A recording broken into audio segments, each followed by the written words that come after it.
Bienvenidos a Historias Escalofriantes, el lugar donde las historias de terror cobran vida. Prepárense para sumergirse en relatos escalofriantes que les pondrán los pelos de punta. Si les gusta el miedo, no olviden darle like al video, suscribirse al canal y activar la campanita para no perderse ninguna historia. Además, déjennos en los comentarios desde dónde nos están viendo.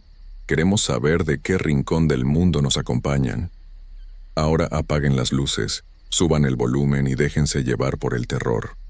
A veces las cosas que no podemos explicar son las que más se quedan grabadas en nuestra memoria. No todo lo que sucede tiene una razón lógica, y hay lugares donde el pasado parece no querer irse. Hay historias que se cuentan de generación en generación porque algo dentro de nosotros sabe que son reales, aunque nuestra razón trate de negarlo. Esta es una de esas historias. Una historia que sucedió hace muchos años en San Miguel de Allende, Guanajuato, y que hasta el día de hoy sigue sin encontrar explicación. Arturo era un hombre de 32 años que había llegado a San Miguel de Allende buscando un cambio en su vida. Venía de la ciudad, donde el ruido y la prisa lo habían dejado vacío por dentro. Necesitaba paz, silencio, un lugar donde pudiera pensar con claridad. San Miguel le pareció el sitio perfecto con sus calles empedradas y sus edificios antiguos que parecían guardar secretos entre sus paredes. Consiguió trabajo como encargado de mantenimiento en el Centro Cultural Nigromante, un edificio colonial que antes había sido un convento. El lugar era hermoso, lleno de pasillos largos y habitaciones amplias donde ahora se daban clases de arte y música. Pero había algo en ese edificio que desde el primer día le causó una sensación extraña. No era miedo exactamente, pero sí una incomodidad que no podía explicar. Los pasillos siempre estaban fríos, incluso en las tardes más calurosas del verano. El silencio era tan profundo que cualquier ruido se escuchaba amplificado, rebotando contra las paredes de piedra. Arturo trataba de no pensar mucho en eso. Después de todo, era un edificio viejo construido hace siglos. Era normal que tuviera sus rarezas. Durante las primeras semanas todo fue tranquilo. Arturo se dedicaba a revisar las instalaciones, reparar lo que hiciera falta, asegurarse de que todo funcionara bien. Conoció a algunas de las personas que trabajaban ahí, maestros de pintura y música que siempre tenían una sonrisa amable. Nadie le había mencionado nada fuera de lo común, pero una tarde, mientras barría uno de los patios interiores, una de las maestras se le acercó. Era una mujer mayor, de cabello canoso y mirada seria. Se llamaba Elena y llevaba trabajando ahí más de 20 años. «Ten cuidado cuando te quedes hasta tarde», le dijo sin más explicación. Arturo se rió nervioso. «¿Cuidado de qué?». Elena lo miró fijamente. «Este lugar tiene historia, una historia que no descansa». No dijo nada más. Se dio la vuelta y se fue, dejando a Arturo con más preguntas que respuestas. Esa noche, mientras cerraba el edificio, sus palabras resonaban en su cabeza. Trató de ignorarlas, pero algo había cambiado. El silencio ya no se sentía vacío. Se sentía como si estuviera lleno de algo invisible, algo que esperaba. Una semana después, Arturo tuvo que quedarse hasta tarde para terminar de reparar una ventana en el segundo piso. Ya había oscurecido y todos se habían ido. El edificio estaba completamente solo, o eso creía él. Las luces del pasillo parpadeaban de vez en cuando, algo que atribuyó a la instalación eléctrica vieja. Estaba terminando de atornillar el marco de la ventana cuando escuchó pasos lentos y arrastrados que venían del final del pasillo. Se quedó quieto, con el destornillador aún en la mano, tratando de ubicar de dónde venía el sonido. Los pasos se detuvieron. «¿Hay alguien ahí?», preguntó, pero su voz se perdió en el silencio. No hubo respuesta. Se levantó y caminó hacia el pasillo. Estaba vacío. Las puertas de todas las habitaciones estaban cerradas. Se dijo a sí mismo que había sido su imaginación, que el cansancio le estaba jugando una mala pasada. Recogió sus herramientas y bajó rápidamente las escaleras, ansioso por salir de ahí. Pero al pasar frente a una de las capillas antiguas que aún se conservaban en el edificio, algo lo hizo detenerse. La puerta estaba entreabierta y desde adentro salía un olor extraño. No era un olor a humedad o a cerrado, como sería de esperarse. Era un olor dulzón y enfermizo, como a flores muertas mezcladas con algo podrido. Arturo se asomó con cuidado. La capilla estaba en penumbra, iluminada apenas por la luz de la luna que entraba por una ventana alta. Al fondo, junto al altar, vio una figura. Era una mujer vestida con un hábito oscuro, de pie, completamente inmóvil. Su rostro estaba oculto por una capucha. El corazón de Arturo comenzó a latir con fuerza. «Señora, el edificio está cerrado, no debería estar aquí». La figura no se movió. No respondió. Arturo dio un paso hacia adelante, y en ese momento la mujer levantó lentamente la cabeza. Aunque no podía verle el rostro con claridad, sintió que lo estaba mirando fijamente. Un frío helado recorrió su espalda. Entonces la figura comenzó a caminar hacia él. No eran pasos normales. Era como si se deslizara por el suelo sin hacer ningún ruido. Arturo retrocedió instintivamente, pero sus piernas no le respondían bien. Quería correr, pero estaba paralizado. La mujer se acercaba cada vez más, y ahora Arturo podía ver algo que lo llenó de horror. De su boca salían pequeñas cosas que se movían. Eran gusanos blancos, retorciéndose, cayendo al suelo mientras ella seguía avanzando. Algunos de esos gusanos se transformaban en mariposas blancas que volaban erráticamente por la capilla. Arturo finalmente logró moverse. Salió corriendo de ahí sin mirar atrás. Bajó las escaleras de 2 en 2, cruzó el patio y no se detuvo hasta que estuvo fuera del edificio. Su respiración era agitada. Su cuerpo temblaba. No podía creer lo que acababa de ver. Esa noche no pudo dormir. Cada vez que cerraba los ojos veía esa figura acercándose, los gusanos cayendo de su boca, las mariposas volando en la oscuridad. Al día siguiente, llegó temprano al trabajo decidido a hablar con Elena. Necesitaba saber qué era lo que había visto. La encontró en la sala de maestros tomando café. Cuando Arturo le contó lo que había pasado, Elena no pareció sorprendida. Simplemente asintió, como si hubiera estado esperando ese momento. «¿La viste?», dijo en voz baja, «la monja». Arturo se sentó frente a ella todavía nervioso. «¿Quién es? ¿Por qué está ahí?». Elena suspiró. «Hace muchos años este lugar fue un convento. Lo construyó una joven llamada Josefa. Era una muchacha de buena familia que perdió a sus padres cuando apenas tenía 15 años. Heredó una fortuna y decidió dedicar su vida a Dios. Con su dinero mandó construir este convento para albergar a religiosas». Elena continuó su relato mientras Arturo escuchaba sin poder apartar de su mente la imagen de aquella figura en la capilla. Josefa entró al convento apenas se terminó de construir. Dicen que era una mujer muy devota, que pasaba horas rezando en la capilla, que ayunaba durante días enteros. Pero algo pasó con ella, algo que nadie pudo entender. Comenzó a enfermarse de una forma muy extraña. Su cuerpo se fue debilitando poco a poco. Su piel se puso pálida como la cera y empezó a despedir un olor terrible que ningún remedio podía quitar. Arturo sintió un escalofrío al recordar ese olor dulzón y podrido que había sentido en la capilla. Las otras religiosas trataron de ayudarla, pero cada día estaba peor. Josefa dejó de comer por completo. Ya no salía de su celda. Solo se le escuchaba rezar día y noche, con una voz cada vez más débil, hasta que una mañana dejó de escucharse. Cuando las monjas entraron a su habitación, la encontraron en el suelo con el cuerpo completamente infestado de gusanos. Pero lo más extraño fue que algunos de esos gusanos se estaban convirtiendo en mariposas blancas que volaban por toda la celda. Arturo sintió que se le revolvía el estómago. ¿Cómo es posible algo así? Elena negó con la cabeza. Nadie lo supo. Los médicos que vinieron después no pudieron explicarlo. Dijeron que era como si su cuerpo hubiera comenzado a descomponerse estando ella todavía viva. La sepultaron aquí mismo, en la capilla, pero desde entonces, muchas personas dicen haberla visto. Siempre aparece de noche, siempre en la capilla, y siempre con esos gusanos y esas mariposas. Arturo se quedó en silencio por un momento. Parte de él quería pensar que todo era un cuento, una leyenda que se contaba para asustar a los nuevos empleados. Pero él la había visto. Había sentido ese frío antinatural.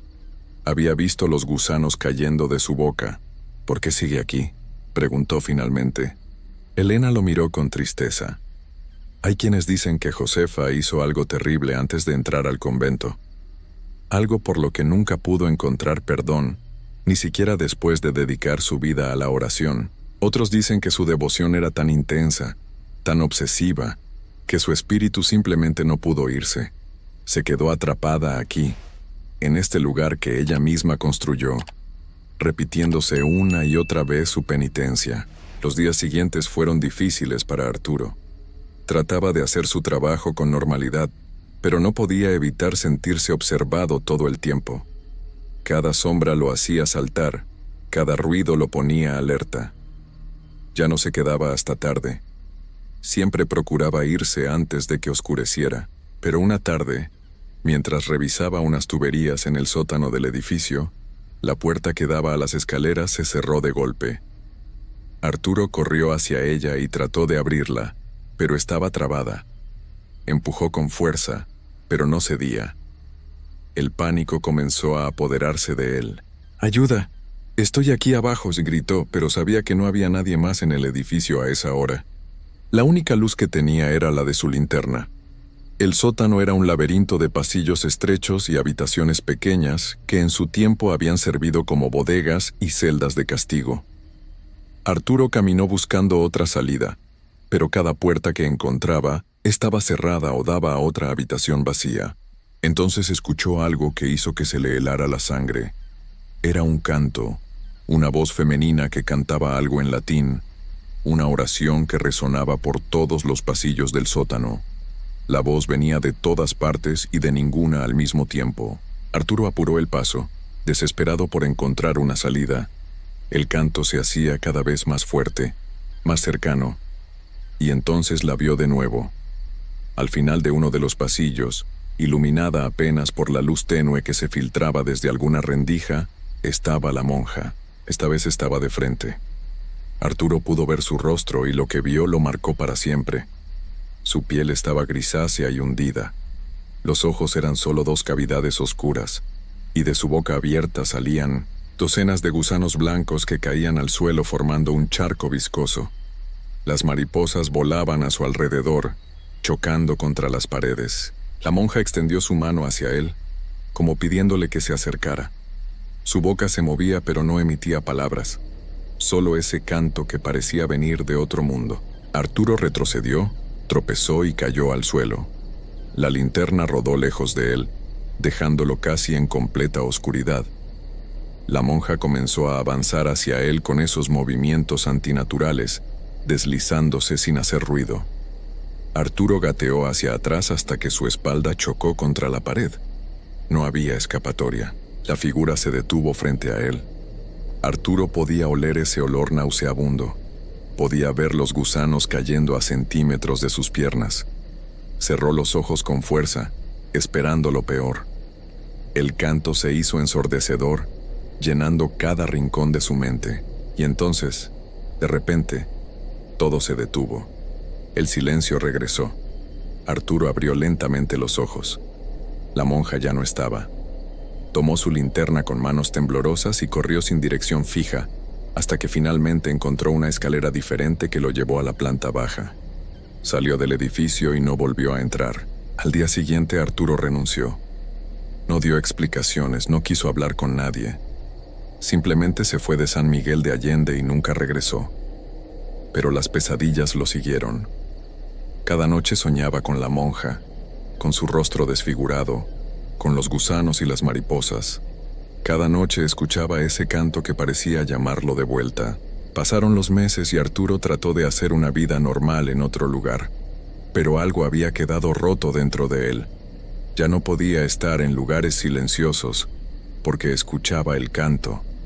Ya no podía ver una mariposa blanca sin sentir ese frío que había sentido en el sótano. El recuerdo de aquella noche se había grabado tan profundo en su mente, que ya no podía distinguir si estaba despierto o soñando. Una noche, mientras dormía en su nuevo departamento lejos de Guanajuato, Arturo despertó sobresaltado. Había algo en su habitación, ese olor dulzón y podrido que conocía tan bien.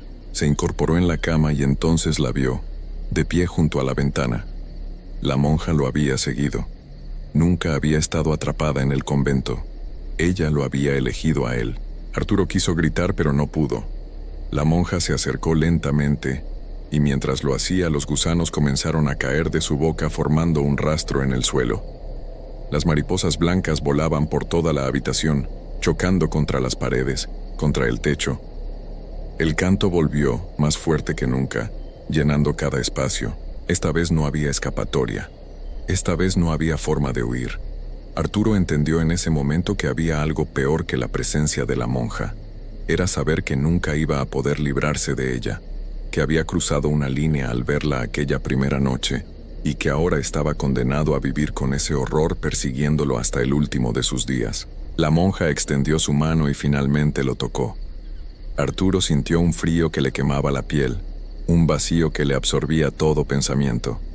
Y mientras caía en esa oscuridad, lo último que alcanzó a ver fueron las mariposas blancas volando a su alrededor, y lo último que escuchó fue ese canto eterno que ya nunca lo dejaría en paz. Continuamos. Hay cosas en este mundo que no tienen explicación, cosas que pasan en los rincones más oscuros de nuestros pueblos, lejos de las luces y el ruido de la ciudad. Historias que la gente prefiere olvidar, pero que siguen ahí, esperando en la niebla de la noche. Lo que voy a contar no es un cuento inventado para asustar niños. Es algo que pasó de verdad. Algo que todavía se recuerda en las calles empedradas de Guanajuato, donde las casas antiguas guardan secretos que nadie se atreve a decir en voz alta. Esta es la historia de Josué, un joven de 23 años que vivía en uno de los barrios más viejos de la ciudad. Josué era un muchacho común y corriente.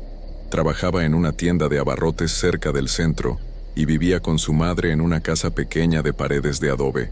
No era rico ni pobre. Simplemente vivía su vida como todos los demás, sin imaginar que una noche su mundo cambiaría para siempre. Todo comenzó un viernes de octubre, cuando el aire ya empezaba a ponerse frío y las noches llegaban más temprano. Josué había terminado su turno tarde, cerca de las 11 de la noche, porque había tenido que hacer el inventario de la tienda. Las calles estaban vacías a esa hora.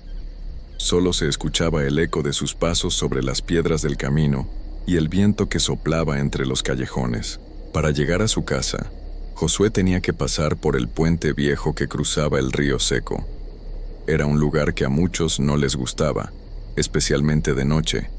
Las personas mayores del barrio contaban historias extrañas sobre ese puente, pero Josué nunca les había hecho mucho caso.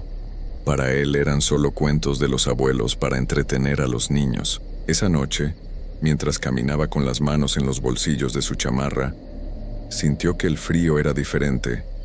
No era el frío normal de octubre, sino algo más penetrante, como si saliera del suelo mismo. Se detuvo un momento a mitad del puente y miró hacia abajo, donde antes corría el agua. Ahora solo había piedras y basura que la gente tiraba sin pensar. Fue entonces cuando lo escuchó. Un llanto. No era el llanto de un bebé ni de un niño pequeño. Era algo diferente, más agudo, más desesperado. Un sonido que te hacía sentir un vacío en el estómago, como si algo muy malo estuviera por pasar. Josué se quedó quieto, con el corazón empezando a latir más rápido. Pensó que tal vez era un gato o algún animal herido, pero algo en ese sonido no era normal. El llanto venía de abajo, del lecho seco del río. Josué se asomó por el borde del puente tratando de ver en la oscuridad. La luz de los pocos faroles no llegaba hasta ahí abajo. Solo había sombras y más sombras. El llanto continuaba, cada vez más fuerte, cada vez más cercano. Era un sonido que te calaba hasta los huesos, que te hacía querer salir corriendo, pero al mismo tiempo te dejaba paralizado. Entonces la vio. Una figura de mujer vestida de blanco estaba parada en medio del río seco. Su vestido largo se movía con el viento, pero ella permanecía completamente inmóvil.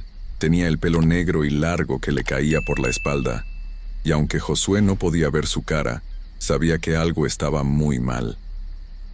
La mujer lloraba con las manos cubriéndose el rostro, Y ese llanto era el sonido más triste y más aterrador que Josué había escuchado en toda su vida. El joven dio un paso atrás queriendo alejarse, pero sus piernas no le respondían. Era como si una fuerza invisible lo mantuviera ahí, obligándolo a mirar. La mujer de blanco dejó de llorar por un momento, y en ese silencio absoluto, Josué sintió que todo su cuerpo se ponía tenso. Sabía que algo iba a pasar, algo terrible.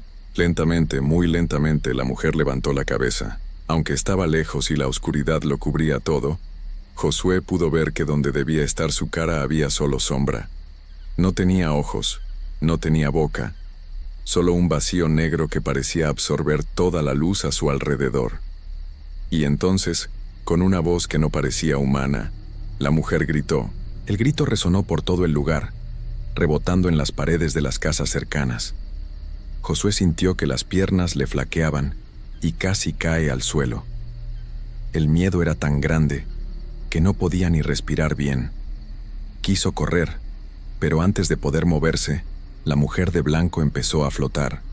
Sí, a flotar sobre el suelo del río seco, acercándose al puente donde él estaba parado. Finalmente, el cuerpo de Josué reaccionó.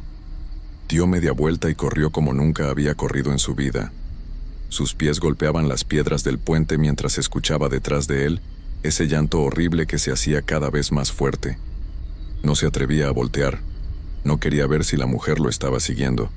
Solo quería llegar a su casa, encerrarse y olvidar todo lo que había visto. Corrió por las calles vacías sin detenerse, con el pecho ardiendo y las lágrimas saliendo de sus ojos por el miedo. Cuando finalmente llegó a su casa, abrió la puerta de un golpe y la cerró detrás de él con el seguro puesto.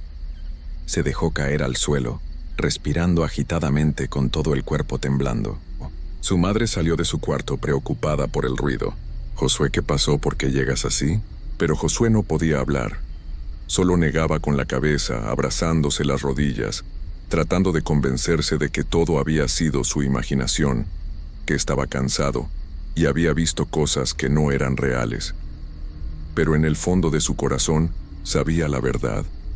Lo que había visto en el puente era real, tan real como el miedo que ahora vivía dentro de él. Esa noche no pudo dormir. Cada vez que cerraba los ojos veía esa figura de blanco flotando hacia él. Escuchaba ese llanto que parecía venir de otro mundo. Y lo peor de todo era que sabía, de alguna manera lo sabía, que esto no había terminado, que la mujer de blanco lo había visto también a él, y que ahora él formaba parte de su historia. Los días siguientes fueron una pesadilla. Josué trataba de hacer su vida normal, ir a trabajar, comer, hablar con su madre, pero todo le parecía falso. Era como si estuviera viviendo en dos mundos al mismo tiempo. El mundo de todos los días y el mundo de esa noche en el puente, que no lo dejaba en paz. Empezó a escuchar cosas. Susurros en la noche cuando todos dormían. Pasos en el techo de su casa. El llanto suave pero constante que venía de ninguna parte y de todas partes a la vez. Trataba de ignorarlo, de decirse que era su mente jugándole una mala pasada, pero cada día era peor. Una semana después de aquella noche en el puente, Josué decidió que tenía que hablar con alguien. No podía seguir así, sin dormir, sin poder concentrarse en nada. El miedo se había convertido en algo que cargaba todo el tiempo, como un peso en el pecho que no lo dejaba respirar bien. Fue a buscar a don Refugio, un señor mayor del barrio que había vivido toda su vida en Guanajuato. Era uno de esos hombres que conocían todas las historias del pueblo, las que se contaban en voz baja, y las que nadie quería recordar. Don Refugio vivía solo en una casa al final de la calle, rodeado de imágenes de santos y veladoras que siempre mantenía encendidas. Cuando Josué tocó a su puerta, el anciano tardó varios minutos en abrir. Cuando finalmente lo hizo, lo miró con esos ojos cansados que parecían haber visto demasiado en esta vida. «Tú vienes por ella, ¿verdad?», dijo don Refugio sin que Josué dijera una sola palabra. «Lo vi en tu cara desde que llegaste. Ella te encontró». Josué sintió un escalofrío recorrer su espalda. ¿Cómo podía saberlo este hombre? Pasó adentro y se sentó en una silla vieja mientras don Refugio preparaba un té de hierbas. La casa olía a copal y a humedad, y las sombras de las velas bailaban en las paredes creando figuras extrañas. Yo la vi, comenzó Josué con voz temblorosa. La vi en el puente hace una semana, una mujer de blanco que lloraba, y desde entonces no puedo dormir. La escucho todas las noches. Don Refugio asintió despacio, como si ya supiera toda la historia antes de que Josué la contara. Esa mujer lleva más de 100 años caminando por este pueblo, dijo el anciano mientras servía el té. Nadie sabe exactamente quién fue en vida, pero todos sabemos lo que hizo. Dicen que vivía cerca del río, en una de esas casas viejas que ya no existen. Era una mujer joven y hermosa, pero su vida estaba llena de sufrimiento. El hombre que amaba la había dejado por otra. Una mujer de familia rica que podía darle lo que ella nunca pudo. Ella se quedó sola con sus 3 hijos pequeños, sin dinero, sin comida, sin esperanza. La tristeza la fue consumiendo poco a poco, día tras día, hasta que ya no era la misma persona. Los vecinos decían que la escuchaban llorar todas las noches, un llanto que salía de lo más profundo de su alma rota. Josué tomaba su té pero casi no podía tragar. Las manos le temblaban sosteniendo la taza. Una noche de octubre, continuó don Refugio mirando las llamas de las veladoras, la locura finalmente se apoderó de ella. Tomó a sus 3 hijos de la mano y los llevó al río.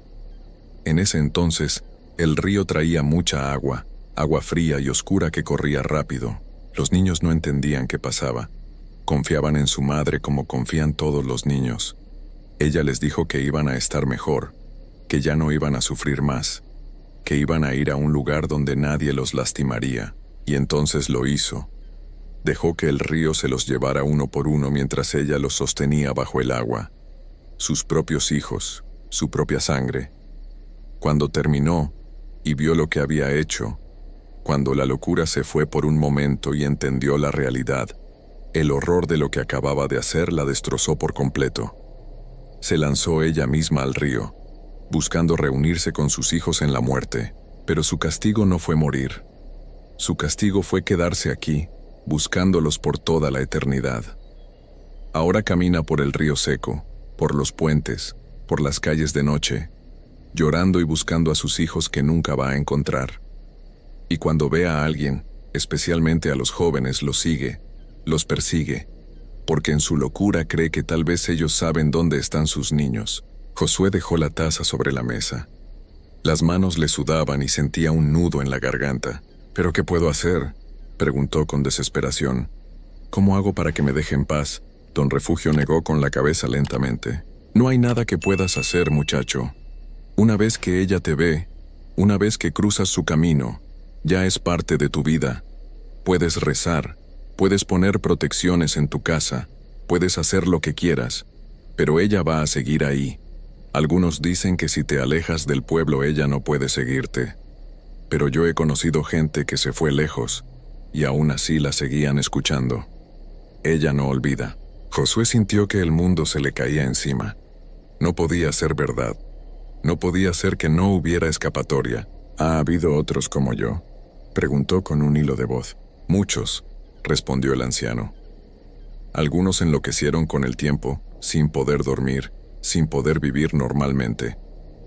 Otros simplemente desaparecieron una noche y nunca se supo qué pasó con ellos. Y hay quienes aprendieron a vivir con el miedo, sabiendo que cada noche ella va a estar ahí, en algún lugar cercano, llorando y buscando. Josué salió de la casa de don Refugio con el alma destrozada.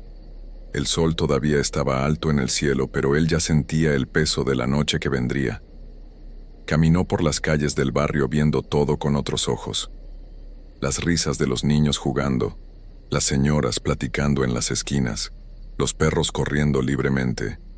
Todo parecía tan normal, tan ajeno a la pesadilla que él estaba viviendo. Esa noche, cuando la oscuridad cubrió a Guanajuato, Josué se encerró en su cuarto. Había puesto agua bendita en la puerta como le había sugerido don Refugio. Había rezado todas las oraciones que su madre le había enseñado de niño. Pero sabía que nada de eso iba a funcionar realmente. A la medianoche comenzó.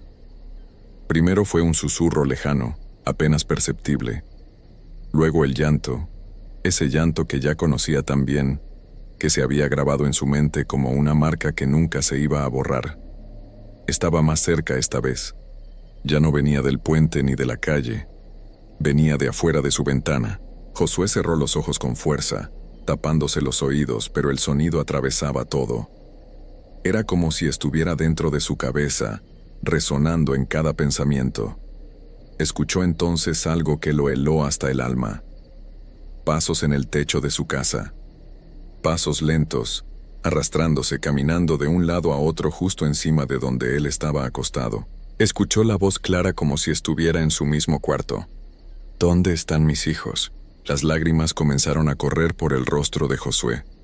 El miedo era tan grande que no podía ni moverse.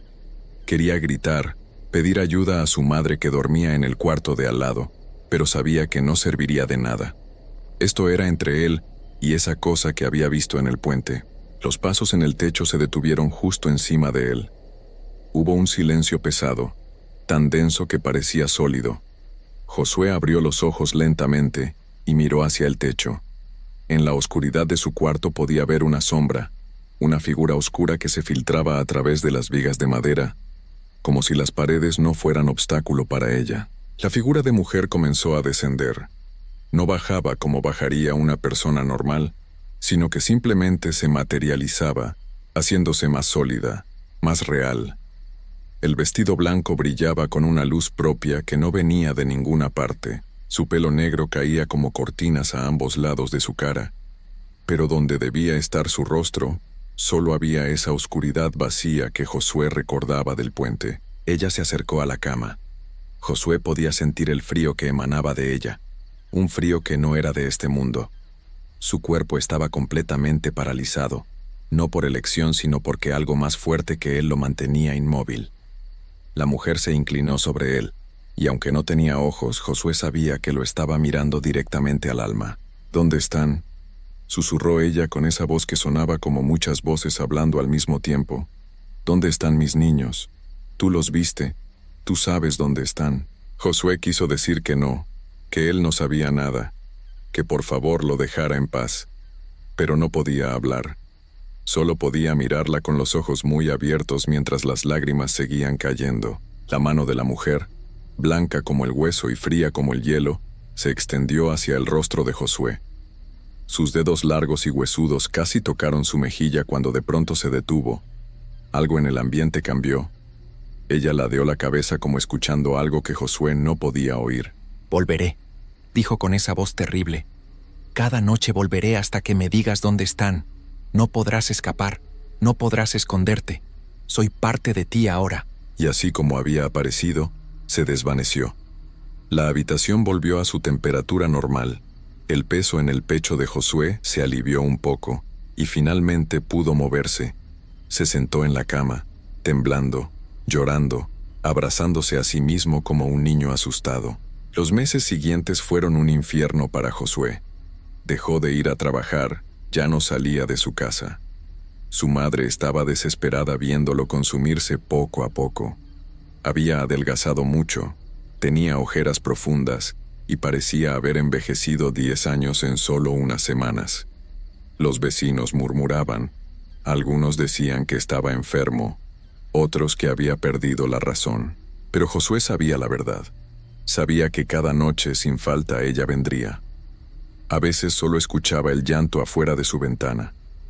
Otras noches sentía su presencia en su cuarto, observándolo, esperando. Y las peores noches eran cuando ella le hablaba, preguntándole una y otra vez por sus hijos, acusándolo de ocultarlos, amenazándolo con llevárselo con ella al río. Don Refugio había tenido razón, no había escapatoria, no había forma de terminar con esto. Josué había intentado todo. Había ido con sacerdotes que bendijeron su casa, había visitado curanderos que le dieron amuletos y limpias, había intentado mudarse a casa de unos primos en otro barrio, pero ella lo siguió hasta allá. No importaba dónde fuera, ella siempre lo encontraba. Una noche de diciembre, cuando el frío era especialmente intenso, Josué tomó una decisión. Ya no podía seguir así. Ya no podía vivir con este miedo constante, con esta presencia que lo perseguía sin descanso. Si no podía escapar de ella en vida, tal vez podría escapar de otra forma. Salió de su casa sin decirle nada a su madre. Caminó por las calles vacías de Guanajuato mientras la niebla cubría todo como un manto blanco. Sus pasos lo llevaron, sin que él lo decidiera conscientemente, hacia el puente viejo donde todo había comenzado. Cuando llegó, ella ya estaba ahí esperándolo. La mujer de blanco parada en medio del puente, con ese vestido que se movía con un viento que no existía. Esta vez Josué no sintió miedo, solo sintió cansancio, un cansancio tan profundo que llegaba hasta el alma. «Ya no puedo más», dijo Josué en voz alta. «No sé dónde están tus hijos, nunca lo supe, pero si quieres llevarme contigo, hazlo ya. No puedo seguir viviendo así». La mujer se acercó a él flotando sobre el suelo. Se detuvo frente a Josué, tan cerca que él podía ver ese vacío negro donde debía estar su cara. Por un momento pareció que iba a decir algo, pero solo se escuchó su llanto, más triste y más desesperado que nunca. Entonces, sin previo aviso, ella lo abrazó. Josué sintió ese frío penetrante recorrer todo su cuerpo, entrando por cada poro de su piel, congelando su sangre, apagando su calor. El mundo comenzó a volverse borroso. Las luces de la ciudad se fueron apagando una por una. Lo último que escuchó fue el llanto de la mujer mezclándose con su propio llanto, dos almas perdidas en la oscuridad. A la mañana siguiente encontraron a Josué en el puente. Su cuerpo estaba ahí, sentado contra la baranda, con los ojos abiertos mirando al vacío. Los doctores dijeron que había sido un paro cardíaco, que el frío de la noche había sido demasiado para él. Pero los que conocían la historia, los que sabían de la mujer de blanco, sabían la verdad. La madre de Josué nunca se recuperó de perder a su hijo. Se mudó del barrio poco después, sin poder soportar vivir en esa casa llena de recuerdos. La casa quedó vacía durante años, hasta que otra familia se mudó ahí sin conocer la historia. Pero hay noches, especialmente en octubre cuando el aire se pone frío, en que los vecinos del barrio dicen escuchar dos llantos en lugar de uno. El llanto de la mujer buscando a sus hijos, y el llanto de un joven que ya nunca podrá descansar en paz. Algunos dicen que si pasas por el puente viejo a medianoche, puedes ver dos figuras de blanco flotando sobre el río seco, una que ha estado ahí por más de 100 años, y otra que se unió a ella hace poco tiempo. Y la historia continúa, generación tras generación. Cada tanto alguien más cruza el camino de la Llorona, y el ciclo vuelve a empezar. Porque hay cosas en este mundo que no tienen explicación, cosas que existen en los rincones oscuros donde la luz nunca llega. Y una vez que te encuentras con ellas, ya nunca puedes volver a ser el mismo. Las calles de Guanajuato siguen igual, llenas de turistas y de vida durante el día. Pero cuando cae la noche y las sombras se alargan, los que conocen la historia evitan ciertos lugares. Evitan el puente viejo. Evitan caminar solos después de medianoche. Porque saben que ella sigue ahí, buscando, llorando, esperando al próximo que tenga la desgracia de cruzarse en su camino.